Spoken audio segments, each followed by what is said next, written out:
Hello children, how are you? कैसे हैं आप लोग? और उम्मीद करता हूं कि पढ़ाई लिखाई तो आपकी बहुत बढ़िया चल रही होगी।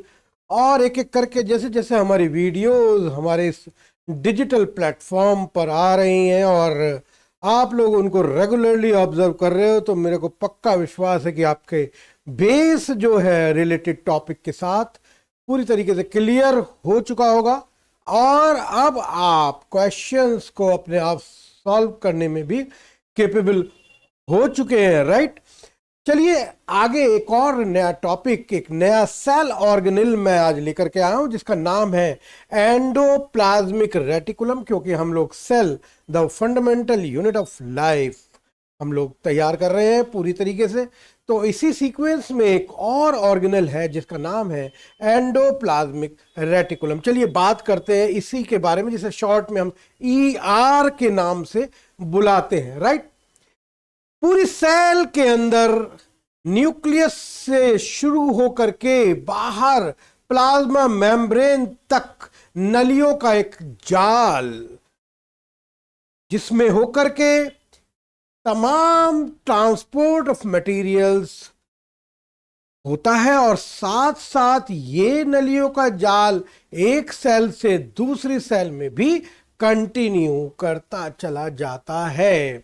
तो ये नलियों का जाल, जिन्हें हम network of membrane bound tubules और राउंड और ऑब्लोंग बैग्स के नाम से बुलाते हैं, ये वेसिकल्स कहलाती हैं। और ये ही फॉर्मेशन करती हैं एंडोप्लाज्मिक रेटिकुलम का, जो कि साथ साथ एक फ्रेमवर्क का काम भी करता है सेल के लिए। सेल को एक पर्टिकुलर शेप देने का काम भी एंडोप्लाज्मिक रेटिकुलम ही करता है।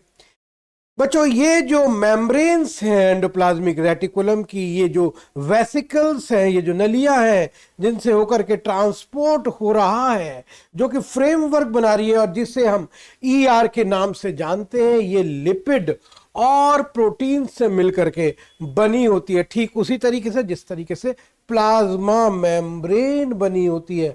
हाँ, कुछ बेसिक स्ट्रक्चरल डिफरेंस आपको दिखाई देगा और उसके बेसिस पर हम इस एंडोप्लाज्मिक रेटिकुलम को दो कैटेगरीज में डिवाइड भी करते हैं। पहली कैटेगरी कहलाती है रफ एंडोप्लाज्मिक रेटिकुलम, यानी कि इस एंडोप्लाज्मिक रेटिकुलम, यानी कि इनकी जो ये ट्यूब्यूल्स या वेसिकल्स हैं, इनके ऊपर छोटे छोटे राइबोसोम्स अटैच्ड होते हैं। और ये राइबोसोम्स, क्योंकि छोटे छोटे स्फेरिकल स्ट्रक्चर्स है, जब ये इन ट्यूब्यूल्स पर चिपक जाते हैं तो इनकी सरफेस स्मूथ नहीं रह जाती बच्चों, ये रफ हो जाती है। तो इसलिए हम इनको रफ एंडोप्लाज्मिक रेटिकुलम कहते हैं, राइट? और दूसरी कैटेगरी है स्मूथ एंडोप्लाज्मिक रेटिकुलम की, क्योंकि यहां पर बच्चों राइबोसोम्स प्रेजेंट नहीं होते हैं। चलिए आगे बात करते हैं रफ एंडोप्लाज्मिक रेटिकुलम की।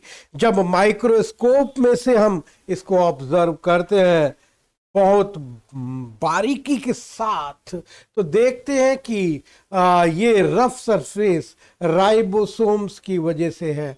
और चूंकि राइबोसोम्स प्रोटीन सिंथेसिस में काम आते हैं, प्रोटीन सिंथेसिस में एक महत्वपूर्ण रोल प्ले करते हैं, इसलिए एंडोप्लाज्मिक रेटिकुलम को, रफ एंडोप्लाज्मिक रेटिकुलम को हम प्रोटीन सिंथेसिस की एक साइट भी कह सकते हैं। जबकि अगर हम बात करते हैं स्मूथ एंडोप्लाज्मिक रेटिकुलम की, जहां पर की राइबोसोम्स प्रेजेंट नहीं है, वहां पर प्रोटीन सिंथेसिस नहीं होता बच्चों, बल्कि यहां पर फैट मॉलिक्यूल्स या लिपिड्स का फॉर्मेशन होता है, मैन्युफैक्चरिंग होती है। चलिए एक बार डायग्राम देखते हैं ट्यूब्यूल्स का, जो एक नेटवर्क पूरे सेल में फैला हुआ है नलियों का। एक फ्रेमवर्क भी बनाते हैं ये नलियां, एक शेप भी प्रोवाइड कराती हैं ये नलियां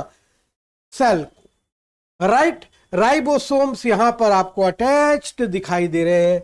ये सब राइबोसोम्स है, जो ये छोटे छोटे गोल गोल स्ट्रक्चर्स आपको दिखाई दे रहे हैं, ये सब राइबोसोम्स हैं। और ये जो जगह है ये दिखाई दे रही है आपको, जो इंटरकनेक्टेड चैनल्स आपको दिखाई दे रहे हैं, ये कहलाते हैं सिस्टर्नल स्पेस। और वो एंडोप्लाज्मिक रेटिकुलम जहां पर राइबोसोम अटैच्ड है, वो जगह रफ एंडोप्लाज्मिक रेटिकुलम के नाम से मार्क की गई है। जबकि वो जगह जहां पर राइबोसोम्स प्रेजेंट नहीं है, नीचे की तरफ देखिए, तो ये जगह स्मूथ एंडोप्लाज्मिक रेटिकुलम के नाम से मार्क की गई है। आप लोग देख सकते हैं इस डायग्राम में।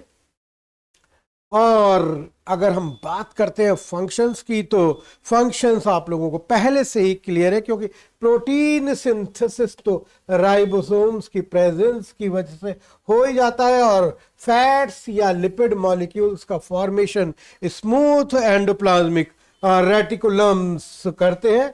और चूंकि ये फैट और लिपिड्स का फॉर्मेशन करते हैं, यानी कि सेल मेम्ब्रेन के फॉर्मेशन में भी पार्टिसिपेट करते हैं, राइट, जिस प्रोसेस को मेम्ब्रेन जेनेसिस कहा जाता है। दूसरी बात, एक्टिव चैनल है ट्रांसपोर्ट के लिए, डिफरेंट मटेरियल्स, स्पेशली प्रोटीन्स का ट्रांसपोर्ट इन्हीं चैनल्स से होकर के होता है बच्चों।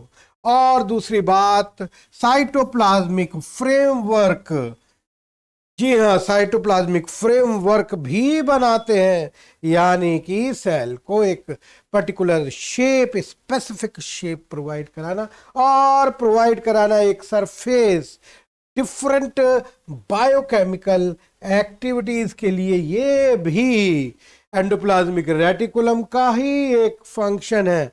तो मैं समझता हूं एंडोप्लाज्मिक रेटिकुलम के बारे में आपको पूरी जानकारी हो गई है बच्चों, राइट। तो बने रहिए आप लोग हमारे इस चैनल आचार्याज कॉर्नर पर हमारे साथ, और करते रहिए लाइक, सब्सक्राइब और फॉलो इस चैनल को। तो मिलते हैं बहुत जल्द एक नए कंसेप्ट के साथ। Thank you very much.